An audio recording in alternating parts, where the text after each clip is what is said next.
الحمد للہ رب العالمین والصلاة والسلام علی سید الانبیاء والمرسلین اما بعد فاعوذ باللہ من الشیطان الرجیم بسم اللہ الرحمن الرحیم وقرن فی بیوتکن صدق اللہ العظیم۔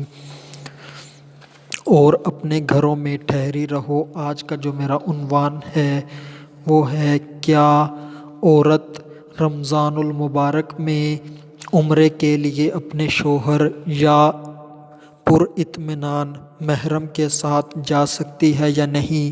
درود پاک کی فضیلت نبی اکرم نور مجسم شاہ آدم و بنی آدم سیاہ لامکاں شب اسرا کے دھولا مصطفیٰ جان رحمت صلی اللہ علیہ وآلہ وسلم نے ارشاد فرمایا، کنجوس ہے وہ شخص جس کے سامنے میرا ذکر کیا جائے اور وہ مجھ پر درود نہ پڑھے۔ صلو علی الحبیب صلی اللہ تعالی علی محمد صلی اللہ علیہ وآلہ وسلم پڑھیے، الصلاۃ والسلام علیک یا رسول اللہ وعلی آلک واصحابک یا حبیب اللہ۔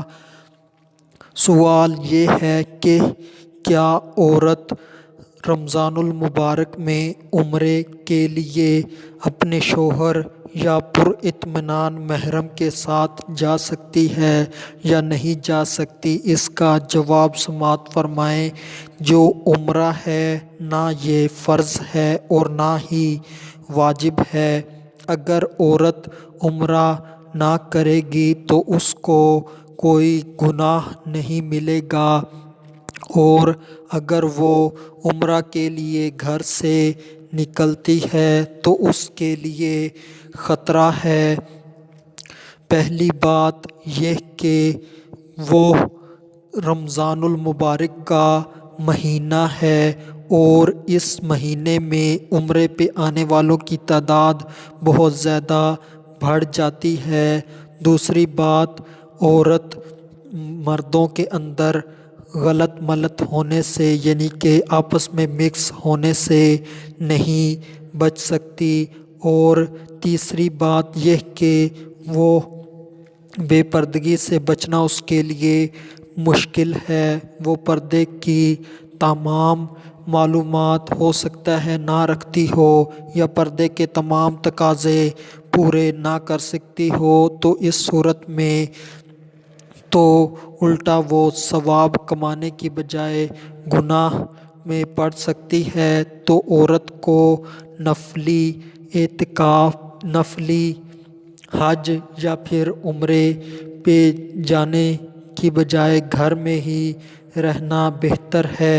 ہاں، اگر کوئی عورت جو ہے وہ پردے کی مکمل معلومات رکھتی ہے، اس کے تقاضے پورے کر سکتی ہے اور وہاں پر مردوں کے اندر غلط ملت نہ ہوگی، اور یعنی کہ شرم و حیا کے تمام تقاضے پورے کر سکتی ہے، یعنی کہ اپنا حرمین طیبین کے اندر اپنا الگ سے کمرہ لے سکتی ہے، تو اس کے لیے عمرے پہ جانے میں کوئی حرج نہیں۔ مگر آج کے دور کے اندر حرمین طیبین کے اندر ایک ایک کمرے کے اندر اجنبیہ مرد اور اجنبی مرد اور اجنبیہ عورتیں رہتی ہیں، یعنی کہ نامحرم مرد اور نامحرم عورتیں ہوتی ہیں۔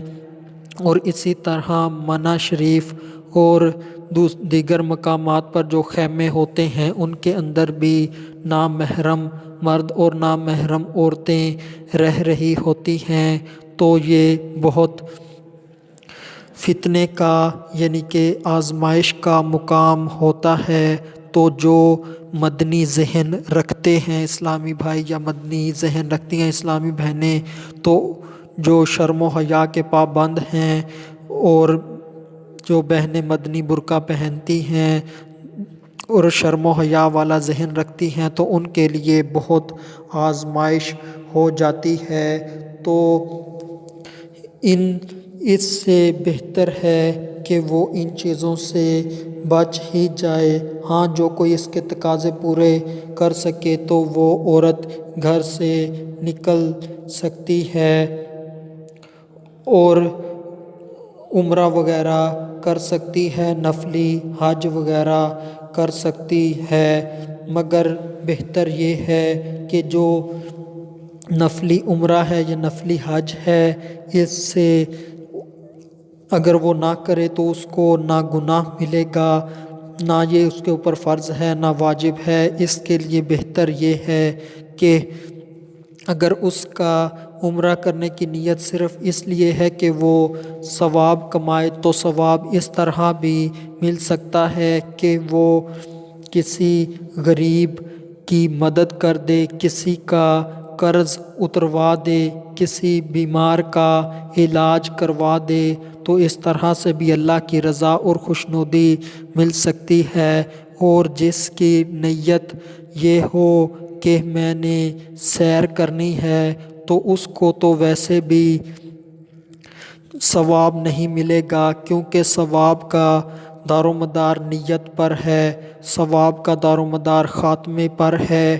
تو جس کی رضا الہی کی نیت ہو تو وہ اس طرح سے بھی نیکی کما سکتی ہے، ان باتوں کے اوپر عمل کر سکتی ہے۔ اور جو نبی پاک صلی اللہ علیہ وآلہ وسلم کی بیوی کا عمل ہے، تو صحابہ کرام نبی پاک صلی اللہ علیہ وآلہ وسلم کی ازواج یعنی کہ بیوی کے پاس حاضر ہوئے اور عرض کیا، امی جان ہمارے ساتھ عمرے کے لیے چلیں۔ تو نبی پاک صلی اللہ علیہ وآلہ وسلم کی بیوی نے فرمایا، ہماری ماں نے فرمایا کہ میں نبی پاک صلی اللہ علیہ وآلہ وسلم کے ساتھ حج بھی کر چکی اور عمرہ بھی کر چکی، اب میرے لیے قرآن کا یہ حکم ہے، وَقَرْنَ فِي بُيُوتِكُنَّ، اور اپنے گھروں میں ٹھہری رہو، تو اس کے اوپر عمل کریں جو قرآن کا حکم ہے،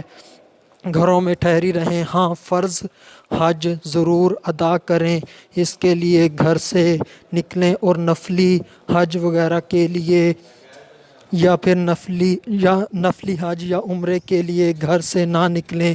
ہاں، جو معلومات رکھتی ہو، پردے کے تقاضے پورے کر سکتی ہو، تو وہ گھر سے نکل سکتی ہے۔ آخر میں اللہ تبارک و تعالی سے دعا ہے کہ اللہ تبارک و تعالی ہمیں نیکی کے اوپر ثابت قدم رکھے اور گناہوں سے بچائے۔ وَمَا عَلَيْنَا إِلَّا الْبَلَاغُ الْمُبِينُ۔